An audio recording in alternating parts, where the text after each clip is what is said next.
हम पढ़ा रहे थे राज्य स्तरीय अर्धवार्षिक परीक्षा सत्र 2024-25 गणित का जो प्रश्न पत्र आया था उसको हल करना बता रहे थे।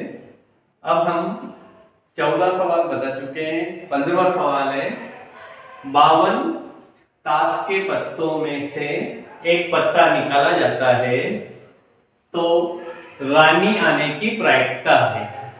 अब आपको पता है 52 ताश के पत्ते हैं, उसमें कितने प्रकार के पत्ते होते हैं?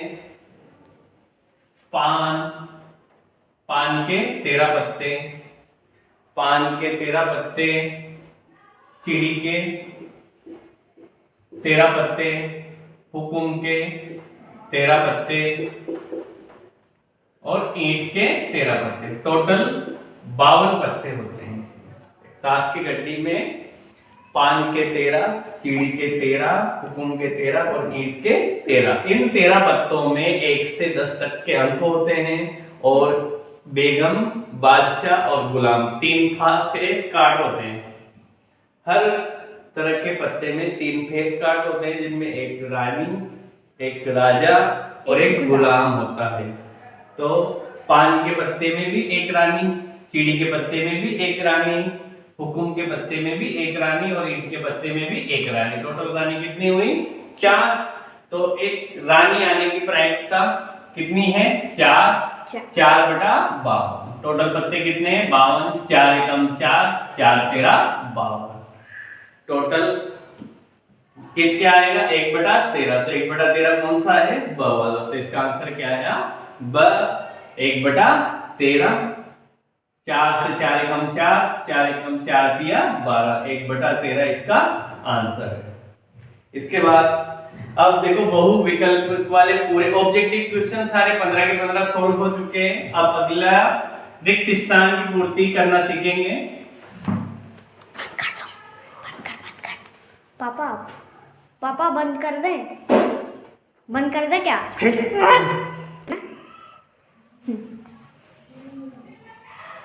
अब यहाँ पे देखो रिक्त स्थान की पूर्ति, क्वेश्चन नंबर 2 है रिक्त स्थान की पूर्ति करो।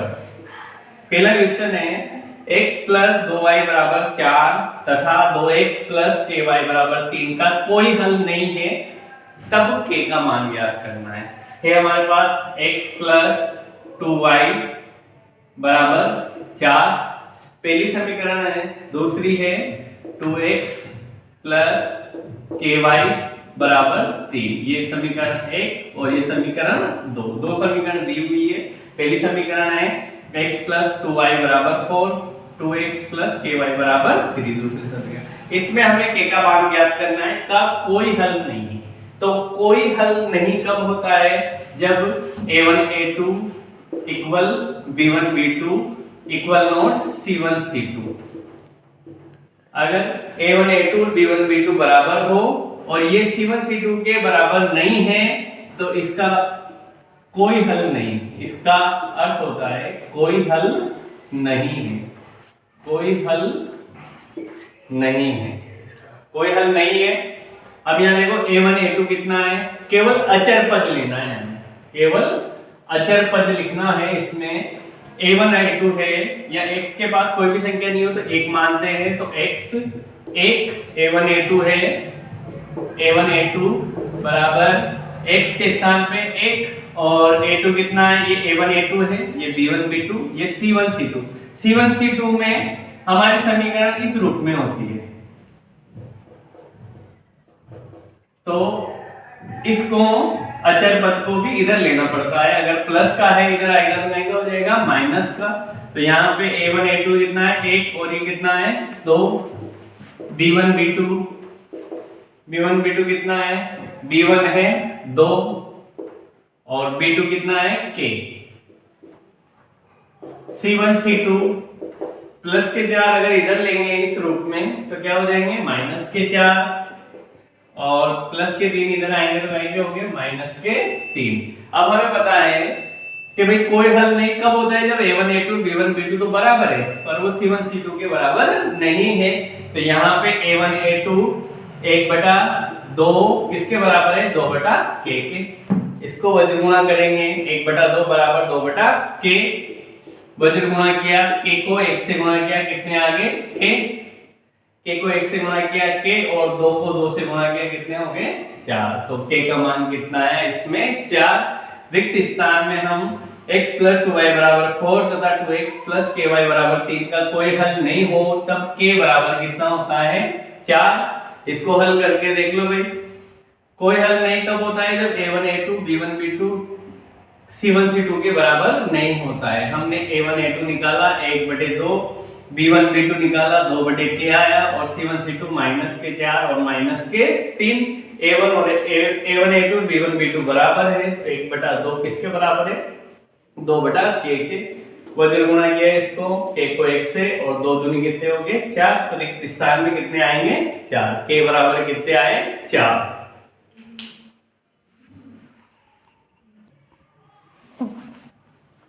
दूसरा है रिक्त स्थान में सभी वृत्त होते हैं समरूप या सर्वांगसम। सभी वृत्त जितने भी हम वृत्त बनाए हैं ये, तो सभी वृत्त की नाप अलग अलग हो सकती है। तो सर्वांगसम उसे कहा जाता है जब नाप क्या हो समान। सभी का माप अगर समान है तो सर्वांगसम होते हैं। और अगर वृत्त सभी गोल आकृति होती है, इसलिए समरूप का मतलब होता है एक समान आकृति। जैसे त्रिभुज एक जैसे वृत्त है तो ये दिखते तो सभी गोल आकृति है, इसलिए ये क्या है समरूप है। तो सभी वृत्त क्या होते हैं समरूप। खल स्थान में क्या आएगा समरूप। सभी वृत्त समरूप होते हैं, ये आ जाएगा इसका। सर्वांगसम उसे कहते हैं जब दोनों आकृतियां बिल्कुल समान हो, माप में भी समान। एक स्पर्श रेखा वृत्त को, कोई भी स्पर्श रेखा है, तीसरा क्वेश्चन है, एक स्पर्श रेखा वृत्त को, ये कोई स्पर्श रेखा है, ये वृत्त को एक बिंदु पर, कितने बिंदु पर एक बिंदु पर स्पर्श करते हुए गुजरती है। कोई भी स्पर्श रेखा है वृत्त को एक बिंदु पर स्पर्श करते हुए गुजरेगी। ये यहाँ पे स्पर्श करके, अगर काट के गुजरती है तो उसे छेदक रेखा कहते हैं। स्पर्श करते हुए गुजर रही है, ये केवल वृत्त की परिधि को स्पर्श करेगी। तो एक स्पर्श रेखा वृत्त को एक बिंदु पर प्रतिच्छेद करती है। स्पर्श रेखा वृत्त को एक बिंदु पर प्रतिच्छेद करती है। अगला क्वेश्चन है चौथा, 7 सेमी त्रिज्या वाले वृत्त का क्षेत्रफल। 7 सेमी त्रिज्या वाले वृत्त का क्षेत्रफल हम ज्ञात करेंगे। वृत्त का क्षेत्रफल क्या होता है πr²। ये होता है वृत्त का क्षेत्रफल। वृत्त का क्षेत्रफल होता है πr²। पाई का मान 22/7 इंटू r। त्रिज्या कितनी है 7 सेमी, तो त्रिज्या कितनी बार आ जाएगी 2 बार। r² है तो त्रिज्या कितनी बार आ जाएगी 2 बार। 7 इंटू 7, 7 से 7 कट गए, इसको 7 दूनी 14 और 7 का पहाड़ा हासिल के 7 दूनी 14 और 1 कितने हो गए 15। तो 22 को 7 से गुणा किया कितने आ गए 7 से 7 कट गए और 22 को 7 से गुणा किया 154। अगर सेमी है तो क्या हो जाएगा वर्ग सेमी, मीटर है तो वर्ग मीटर। तो यहाँ पे 7 सेमी त्रिज्या वाले वृत्त का क्षेत्रफल कितना है 154 सेमी स्क्वायर। आंसर आ जाएगा 154 सेमी स्क्वायर। फिर है 5वां क्वेश्चन है, r त्रिज्या तथा h ऊंचाई वाले शंकु का आयतन है। r त्रिज्या तथा h, r त्रिज्या होती है और h ऊंचाई होती है। शंकु का आयतन का सूत्र क्या होता है 1/3 पाई r² h। ये शंकु का आयतन का सूत्र होता है। शंकु का आयतन बेलन के आयतन का 1/3 होता है, क्योंकि बेलन का आयतन होता है पाई r² h। अगर इसमें 1/3 लग जाता है तो ये शंकु का आयतन होता है। तो शंकु का आयतन का सूत्र है 1/3 पाई r² h को कह रहा है। r त्रिज्या, तो r वैसे त्रिज्या है इसी सूत्र में, h ऊंचाई है। फिर यदि PA बराबर 1/2 तब PA नहीं बराबर ज्ञात करना है। तो हमें पता है प्रायिकता ज्ञात करते हैं, तो प्रायिकता में PA और प्लस PA नहीं, घटना घटित होना और नहीं होना। A माइनस ऊपर लिखा हुआ है, इसका मतलब घटना घटित नहीं होना। होना और नहीं होना इन दोनों का मान होता है 1। P कोई भी प्रायिकता है उसका घटित होना और घटित नहीं होना, इन दोनों को जोड़ा जाए तो उसका मान होता है 1। घटित होना और घटित नहीं होना। तो घटित होने का मान 1/2 है, तो ये 1/2 प्लस P 1 नहीं बराबर कितना है 1। ये संख्या इधर जाएगी तो P a नहीं बराबर 1 में से क्या घटा देंगे 1/2। एलसीएम लेंगे, बटे में संख्या है, कितने आए 1 और 2 का लघुत्तम कितना आया 2। 1 और 2 का लघुत्तम 2 आया। 1 का भाग 2 में कितनी बार गया 2 बार, 2 एकम 2 माइनस 2 का भाग 2 में कितनी बार गया 1 बार। 1 को 1 से गुणा किया 1, 2 में से 1 घटाया 1, 1/2। तो यदि PA बराबर 1/2 है तो PA नहीं का मान भी कितना होगा 1/2, क्योंकि 1 में से घटा देंगे। घटित होना और घटित नहीं होना दोनों मिला के मान होता है 1।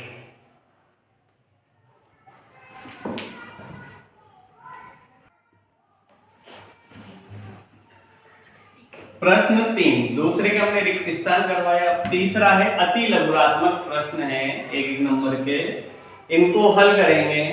पहला क्वेश्चन है, पहला हल करेंगे इसका। तीसरे का पहला है 26 और 91 का HCF ज्ञात करना है। 26 और 91 का HCF हमें ज्ञात करना है। 91 का 26 और 91, तो यहाँ पे पहला हल करेंगे हम 26। तो 26 का अभाज्य गुणनखंड कर लेंगे और 91 का भी अभाज्य गुणनखंड कर लेंगे। अभाज्य गुणनखंड करना है, सबसे पहले वही 2 का भाग देना, 2 का नहीं जाए तो 3 का, 3 का नहीं जाए तो 5, 7, 11, 13, 17, 19, 23, केवल अभाज्य संख्याओं के हमें भाग देना है। तो 2 का भाग जब तक जाएगा हम 2 का भाग देंगे। 2 का भाग दिया, 2 एकम 2, 3 दूनी 6, कितनी बार गया 13 बार। 2 का भाग 26 में 13 बार, 13 में 13 का ही भाग जाएगा तो 13 एकम 13। यहाँ पर अगर इकाई का अंक 2, 4, 6, 8, 0, अगर इकाई का अंक 2, 4, 6, 8, 0 होता है तो उसमें 2 का भाग पूरी बार जाता है। पर अगर ये नहीं होता तो उसमें 2 का भाग पूरी बार नहीं जाएगा। पीछे 1 है, 3 का भाग देंगे, 3 3 9, बच गए 1 तो नहीं जाएगा। 7 का भाग देके देखते हैं, 7 एकम 7, 9 में से 7 घटाया 2, उतारा 1, 7 तिया 21, 13 में किसका भाग जाएगा 13 का। तो 26 के गुणनखंड कितने हुए 2 × 13 और 91 के गुणनखंड हुए 7 × 13। 26 के गुणनखंड है 2 × 13 और 91 के 7 × 13। तो दोनों में HCF का मतलब होता है जो कॉमन, जो मिल रहा है। 2 संख्याएं तो दोनों में जो मिल रहा है, 3 संख्याएं तो तीनों में जो मिल रहा है। कौन सी संख्या मिल रही है दोनों में 13। तो HCF कितना आया 13। आंसर कितना आएगा इसका 13। पहले अभाज्य गुणनखंड निकालना है, उसके बाद इसका HCF ज्ञात करते हैं जो कॉमन है। 2 संख्याएं तो दोनों में जो कॉमन संख्या होगी उसको हम HCF मानेंगे। HCF को महत्तम समापवर्तक,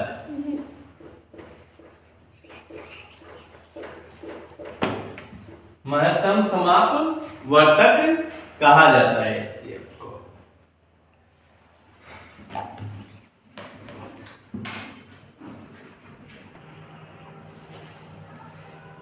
दूसरा क्वेश्चन है अति लघुरात्मक में x² प्लस 5x प्लस 6, इसका शून्य ज्ञात करने, हमें बहुपद है इसका शून्य ज्ञात करेंगे।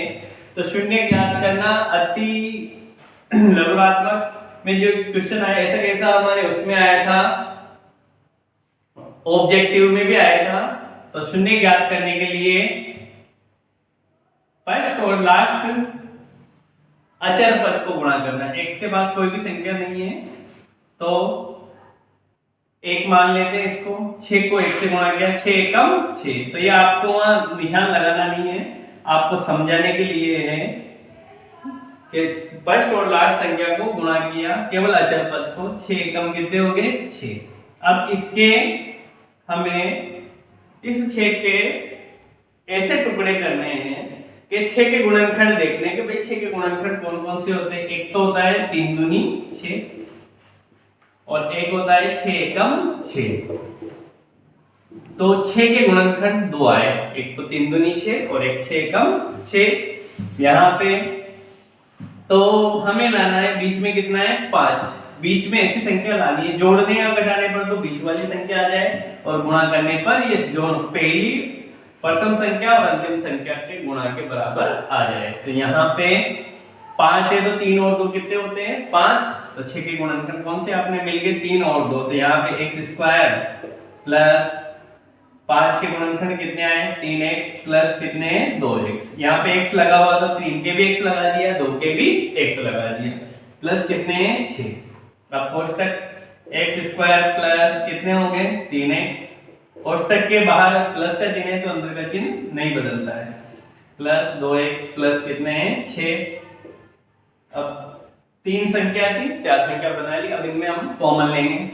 कॉमन लिया इन दोनों में क्या कॉमन आया x दो बार है 2 बार और ये एक कॉमन ले लिया तो x से x कट गया क्या बचा x एक बार बचा।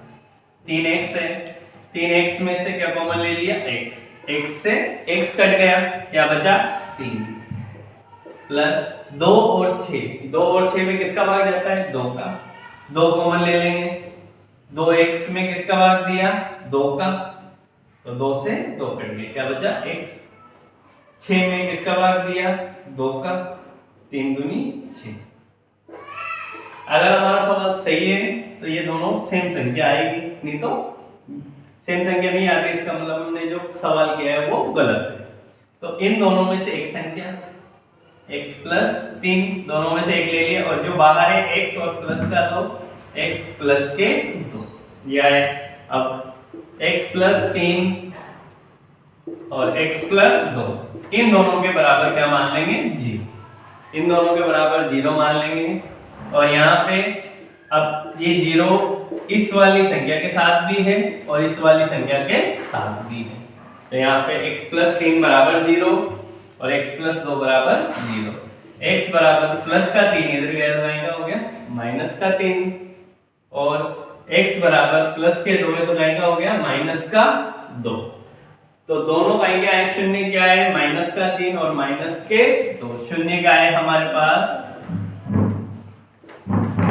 -3 और -2 ये हमारे शून्य।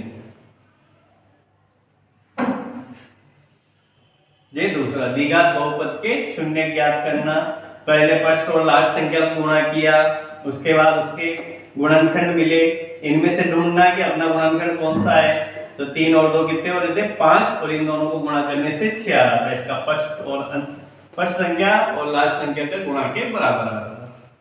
फिर इसको 2 टुकड़ों में बांट दिया कोष्टक खोला। अगर प्लस का चिन्ह है तो अंदर के चिन्ह नहीं बदलेगा, माइनस का चिन्ह है तो अंदर का चिन्ह बदलना है। कॉमन लिया x प्लस 3 फिर ये 2 कॉमन लिया x प्लस 3 इन दोनों का बराबर 0। x प्लस 3 बराबर 0 है माइनस का 1 और यहाँ प्लस के 2 है तो माइनस का 2। शून्य कितने आए -3 और -2। ये हमारा दूसरा सवाल कर। तीसरा क्वेश्चन है AP है AP 2 7 12 का कौन सा पद ज्ञात करना है हमें 13वां पद। 13वां पद ज्ञात करेंगे इसका AP 2 7 12 का 13वां पद ज्ञात करो। तो पहली संख्या a होती है a बराबर कितने हैं 2 a का मान 2 a बराबर 2 d। किसी भी AP में d ज्ञात करना हो तो सेकंड संख्या में से फर्स्ट संख्या घटा दो। 7 में से 2 घटाए कितने हो गए 5। जो इनका अंतर होता है d का मतलब होता है सार्वंतर a का मतलब पहली संख्या। n जो पद हमें ज्ञात करना है कौन सा पद है 13वां। n कितना है 13। इनमें जो अंतर होता है कि 2 में 5 जोड़े तो 7 7 में 5 जोड़े तो 12 5 5 का अंतर है तो d का मान कितना है 5। ये अब इसका 13वां पद ज्ञात करेंगे। सूत्र है an बराबर a प्लस n माइनस 1 कोष्टक b। ये है a plus N minus one कोष्टक में और फिर है d, ये a n। कोई सा भी पद समांतर श्रेणी का पद ज्ञात करने का सूत्र है n a n। तो कौन सा पद है n? 13वां पद हमें ज्ञात करना है। और a कितना है 2 प्लस n माइनस 1, तो n कितनी है यहाँ पे 13 माइनस 1 और d कितना है, सात अंतर कितना है 5, 2 प्लस 13 में से 1 घटाया कितना, 13 में से 1 घटाया तो 12, 12 इंटू कितने हो गए 5, 2 प्लस 12 पंजे कितने हो गए 60, 60 में 2 जोड़े कितने हो गए 62। तो a n बराबर कितना आया 62। यहाँ पे a बराबर 2 है, d हमने 7 में से 2 घटाया कितना आया 5, n कितना है 13, a n बराबर सूत्र है a प्लस n माइनस 1 कोष्टक में और फिर d बाहर। तो a n कितना है 13वां पद हमें ज्ञात करना है बराबर a बराबर 2 प्लस सूत्र में संख्याएं लिखेंगे n के स्थान पे 13 माइनस 1 और d कितना है 5, 13 में से 1 घटाए 12, 2 इंटू कितने कोष्टक घटा गुणा का चिन्ह कितने हो गए 5, 12 पंजे 60, 60 और 2 कितने हो गए 62। तो एक n कितना है इसमें 62। अब चौथा सवाल,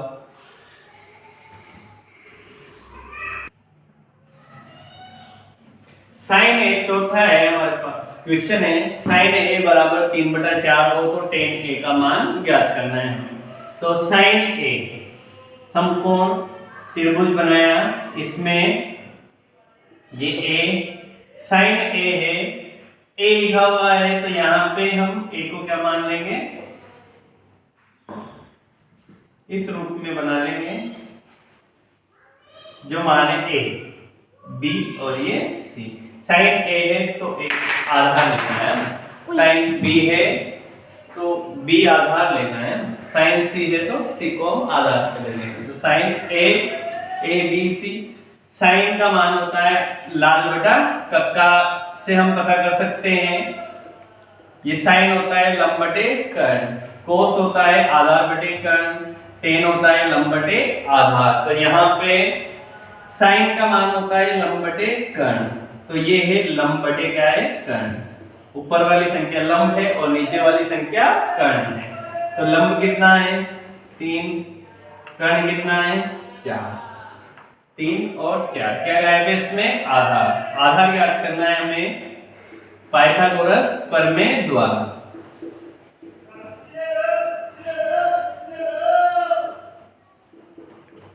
पाइथागोरस प्रमेय द्वारा कर्ण का सूत्र होता है कर्ण स्क्वायर बराबर आधार स्क्वायर प्लस लंब स्क्वायर, ये इसका सूत्र होता है। कर्ण स्क्वायर बराबर होता है आधार स्क्वायर प्लस लंब स्क्वायर। कर्ण कितना है यहाँ पे, कर्ण का नाम देखो, कर्ण है AC, कर्ण स्क्वायर बराबर आधार है AB और लंब है BC। कर्ण AC आधार AB और लंब है BC।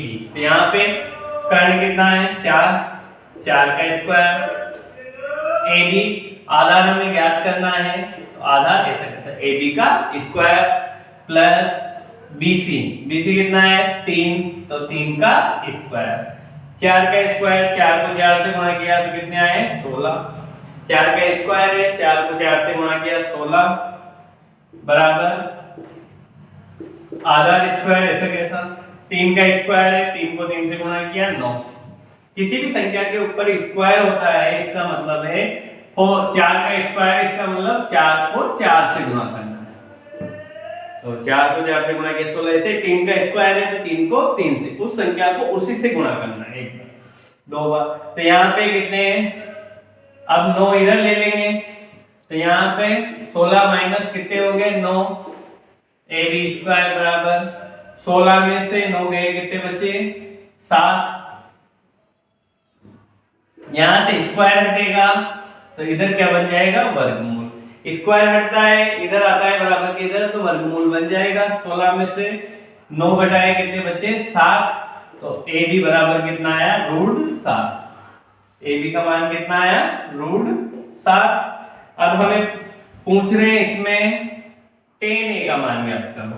तो tan का मान क्या होता है, tan होता है लंब बटे आधा। ये tan है लंब बटे आधा, ये साइन है, बीच वाला कोस है।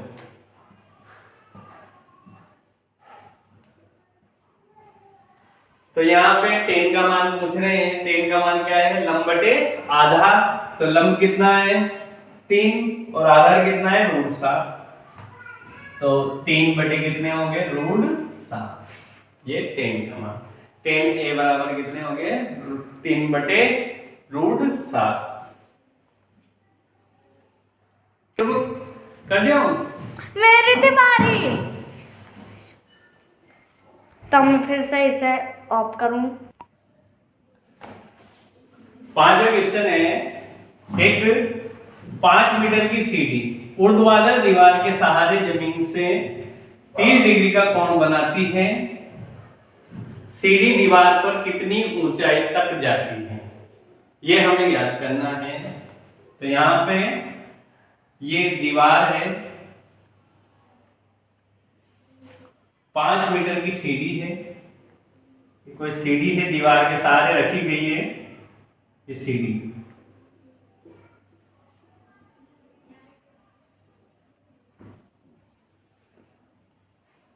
5 मीटर इसकी लंबाई है, सीढ़ी की लंबाई 5 मीटर है। तो ये किसी दीवार पे रखी जाती है, तो सीढ़ी दीवार पे रखेंगे तो इस तरीके से रखी गई है। तो जमीन से ये 30 डिग्री का कोण बनाती है, 30 डिग्री का कोण बना रही है। सीढ़ी दीवार पर कितनी ऊंचाई तक, ऊंचाई याद करनी है हमें, इसकी ऊंचाई कितनी है, सीढ़ी कितनी ऊंचाई तक दीवार पर जा रही है। एबीसी समकोण त्रिभुज एबीसी है ये।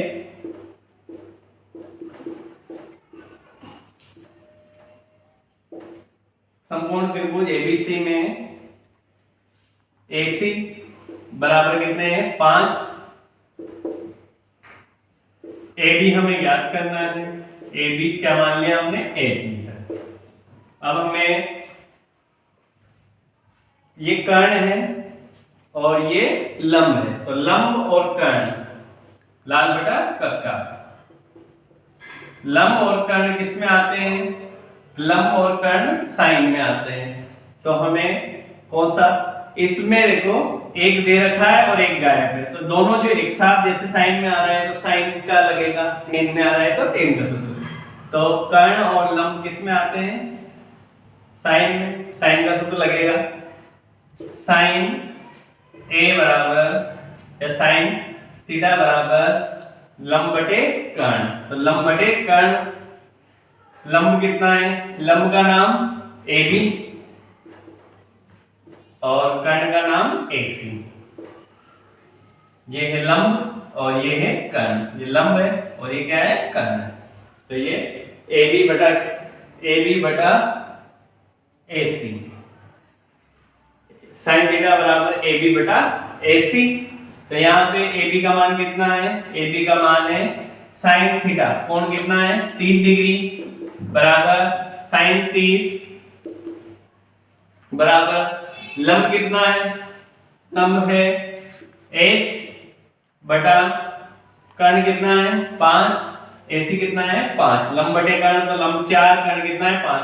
साइन 30 का मान हम सारणी में देखते हैं, तो साइन 30 का मान होता है, सारणी बनाते हैं इस तरीके से भाई 0/4 1/4।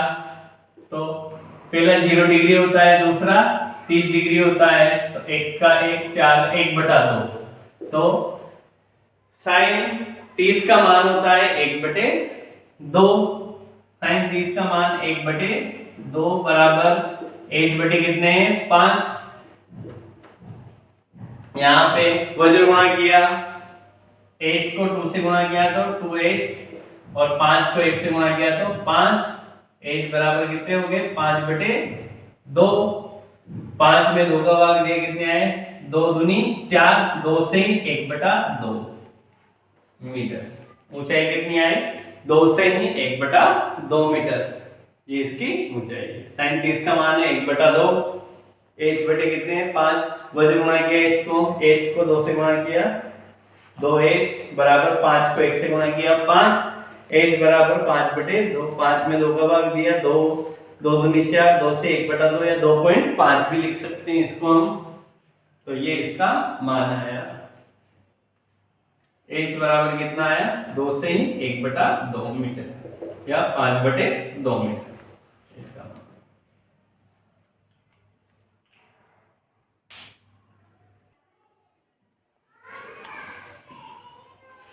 खंड हमने पूरा कर लिया, वस्तुनिष्ठ सवाल कर लिए, अति लघुरात्मक भी सवाल कर लिए। अब है खंड ब है लघुरात्मक प्रश्न, याद करना है।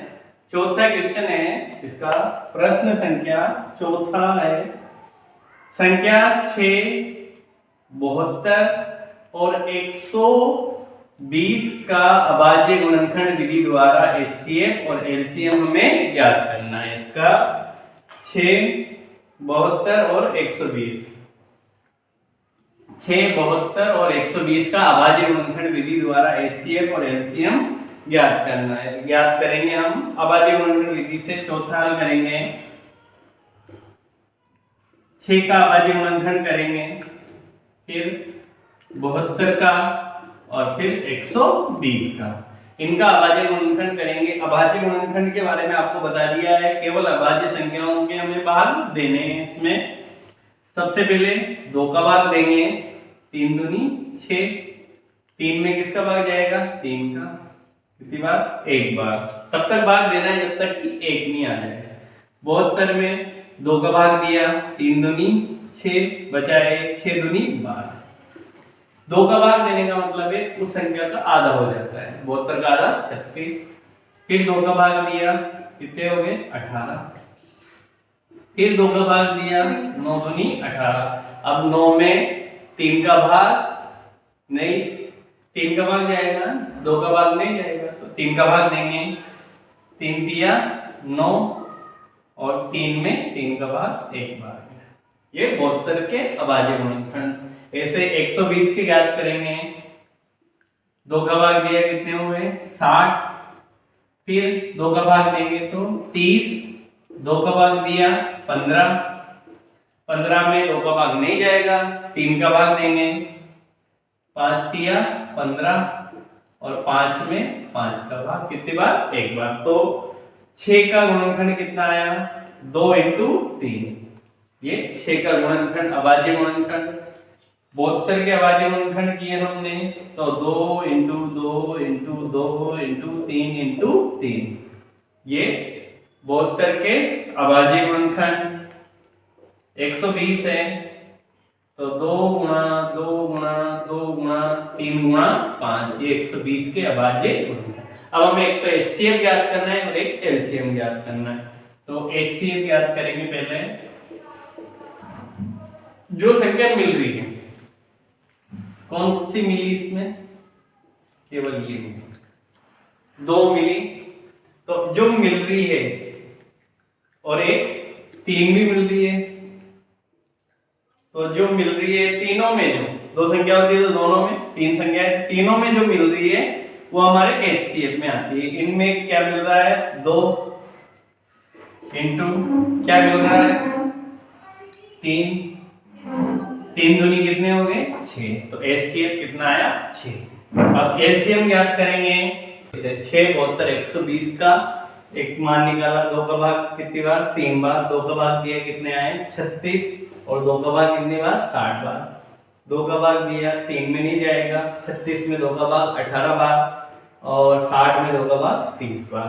फिर 2 का भाग 3 में जाएगा नहीं, ऐसे कैसे लिख दिया, 2 का भाग 18 में 9 बार और 2 का भाग 30 में 15 बार। अभी 3 का भाग दिया, 3 एकम 3, 3 तिया 9, 5 तिया कितने हो गए 15।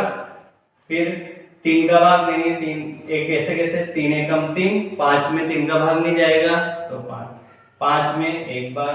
तो यहाँ पे LCM ज्ञात किया, LCM में कितने आए 2 × 2 × 2 × 3 × 3 × 5, इनको गुणा करेंगे, 2 दूनी 4, 4 दूनी 8, एक 8 2 16 3 8 24 और 5 दिए कितने 15। 24 को किससे गुणा करेंगे 15 से, 4 15 60, 15 दूनी 30, 30 और 6 कितने हो गए 36, कितने आए 360। ये हमारा एलसीएम आया। और अगर इस तरीके से निकालना, इसी से अगर एलसीएम निकालना होता तो हम पहले 6 लिख देते। 6 लिखने के बाद ये एचसीएफ तो लिखना ही है। अब इनमें देख लो ये दोनों में मिल रही है, एक बार लिख लेते, फिर एक बार, फिर जो नहीं मिल रही है 3 इंटू कितने 5, तो 6 दूनी 12, 12 दूनी 24 और 24 को 15 से गुणा किया भाई 360 समान आते हैं। तो इस प्रकार 6, 72 और 120 का अभाज्य गुणनखंड विधि द्वारा हमने एचसीएफ भी याद कर लिया और एलसीएम भी याद कर लिया। एचसीएफ में अलग अलग करना है अभाज्य गुणनखंड, एलसीएम इससे भी हो जाएगा, पर आप कॉमन लेने में दिक्कत आएगी, जो मिल रही है तीनों में वो तो ले लोगे, पर दोनों में जो मिल रही है तो भी एक बार लिखना है, तो या आप अलग करके एल स्क्वायर। अब यहाँ पे स्क्वायर करना है तो हम क्या करेंगे, 3 को क्या बना देंगे √3। √3 का स्क्वायर कितना होता है 3। अगर √3 को हम √3 से गुणा करते हैं तो क्या आ जाता है, रूट हट जाता है, कितना आ जाता है 3। तो हम 3 को √3 का स्क्वायर लिख सकते हैं इसके रूप में, तो x स्क्वायर माइनस √3 का स्क्वायर, ये सूत्र बन गया। a स्क्वायर माइनस क्या है b स्क्वायर बराबर क्या होता है a प्लस बी और a माइनस बी, ये इसका। तो यहाँ पे ये एक बार प्लस में x प्लस √3 और x माइनस √3, एक बार प्लस में और एक बार माइनस में, इनके बराबर क्या मान लेंगे 0। तो ये संख्या एक बार प्लस में आ गई और एक बार माइनस में, तो x प्लस √3 बराबर 0 और x माइनस √3 बराबर ये भी 0। x बराबर प्लस के √3 है, इधर गए तो कहीं के हो गए माइनस के, x बराबर माइनस के √3 है, इधर गए तो कहीं के हो गए प्लस के। तो शून्य क्या है, बहुपद के शून्य, एक तो आया प्लस का √3 और एक आया माइनस का √3, ये इसके बहुपद के शून्य आए हैं। x स्क्वायर माइनस 3 था, x स्क्वायर माइनस 3 है तो √3 का स्क्वायर हो गया, सूत्र बन गया a square minus b square, एक बार प्लस में एक बार माइनस में, एक बार प्लस में एक बार माइनस में, तो ये प्लस बराबर इसके बराबर 0 और इसके माइनस 0, तो माइनस के और ये प्लस के। पापा खुशी